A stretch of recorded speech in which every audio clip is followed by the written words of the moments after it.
Watu wengi hawana tatizo la kipato, wana tatizo la nidhamu. Unapata pesa, lakini mwisho wa mwezi hujui zimeenda wapi. Hii siyo bahati mbaya, ni mfumo wa akili unaokuibia pesa kimya kimya. Hizi ni akili 5 za kitajiri zinazojenga nidhamu ya fedha. 1. Tawala nafsi kabla ya pesa.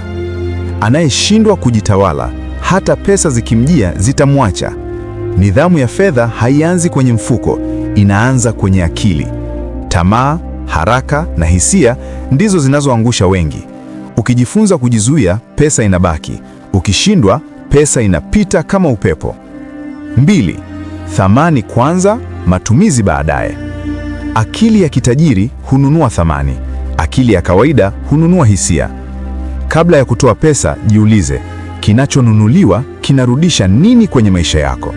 Matajiri hujenga kwanza, kisha hutumia, si kinyume chake. 3. Fikiria kesho kabla ya leo. Anayeishi kwa leo pekee huuza kesho yake bila kujua.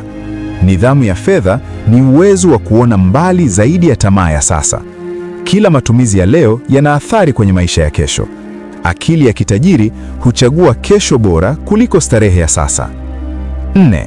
Unda mfumo, usitumie hisia. Fedha zikiongozwa na hisia huishia kupotea. Zikiongozwa na mfumo hujenga maisha. Ukitegemea mood au msukumo, nidhamu haitadumu. Lakini ukijenga mfumo wa kudumu wa matumizi na akiba, hata siku mbaya utaendelea kuwa sawa. Utajiri si bahati, ni mfumo unaojirudia. 5. Heshimu pesa ndogo kama kubwa. Anayedharau kidogo hawezi kushika kikubwa. Nidhamu ya fedha inaonekana kwenye jinsi unavyoshughulikia kiasi kidogo. Ukijenga tabia ya kuhifadhi na kutumia kwa busara kidogo, kikubwa kitakufuata. Pesa haiongezeki kwa bahati, inaongezeka kwa heshima. Utajiri hauanzi kwenye akaunti, unaanza kwenye maamuzi madogo unayofanya kila siku. Anayetawala akili yake ndiye anayetawala fedha zake.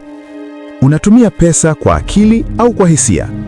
Acha comment ninatawala kama umefunguka macho leo.